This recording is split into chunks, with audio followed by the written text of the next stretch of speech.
Magandang araw! Ang ibabahagi ko ngayong araw ay ang mga magagandang tanawin sa Region 2. Magbasa, makinig, matuto at magsaya.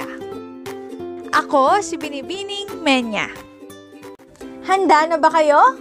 Tara na, umpisa na nating isa-isahin at pirapirasuhin ang mga detalyeng nakapaloob dito.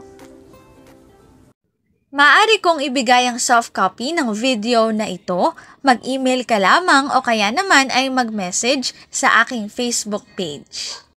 Ilalagay ko ang aking email sa gitnang bahagi ng video at ang Facebook page naman ay sa huling bahagi matatagpuan. Maraming salamat sa panonood! Katulad ng binanggit ko kanina, ang ibabahagi ko ngayong araw ay ang mga magagandang tanawin sa Region 2. Ang Region 2 o Cagayan Valley ay tanyag sa mga kahanga-hangang tanawin at likas na yaman. Narito ang ilan sa mga kilalang pasyalan sa rehiyong ito. Ang una na ang Calao Cave na matatagpuan sa Peña Blanca, Cagayan.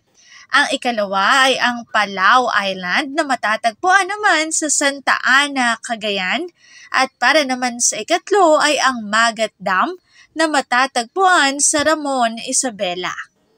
At ito pa ang ilang magagandang tanawin sa Cagayan Valley o Region 2. Narito ang Calao Cave na matatagpuan sa Peña Blanca, Cagayan. Ito ay isang sikat na limestone cave na may 7 silid.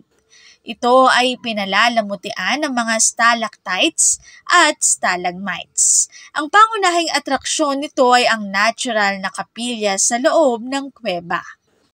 Ikalawa naman ay ang Palay Island na matatagpuan sa Santa Ana, Cagayan. Ito ay isang napakagandang isla na may malaputing buhangin at malinaw na dagat. Kilala ito para sa mga hiking trails at diving spots at dito rin matatagpuan ang Cape Engaño Lighthouse na may tanawin ng malawak na karagatan.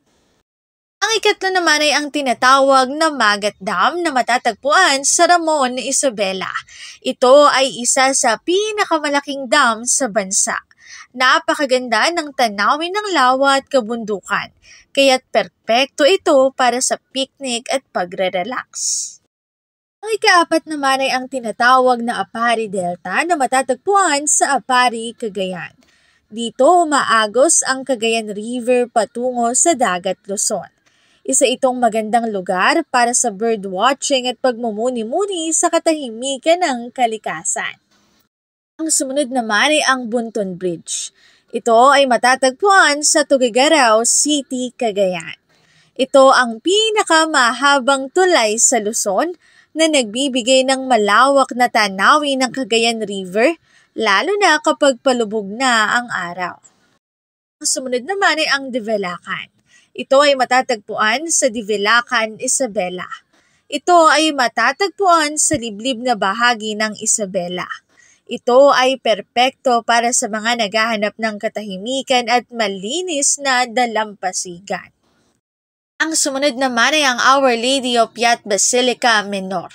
Ito ay matatagpuan sa Piat, Cagayan. Ito ay isang kilalang puok panrelihiyon na dinarayo ng mga deboto ng mahal na birhen ng Piat, lalo na tuwing kapistahan. Ang sumunod naman ay ang Fuyot Springs National Park na matatagpuan sa Ilagan, Isabela. Ito ay isang parking puno ng mga hot springs at kuweba na mainam puntahan ng mga nature lovers at adventure seekers. Narito ang sanggunian ng PowerPoint template na aking ginamit sa buong presentasyon.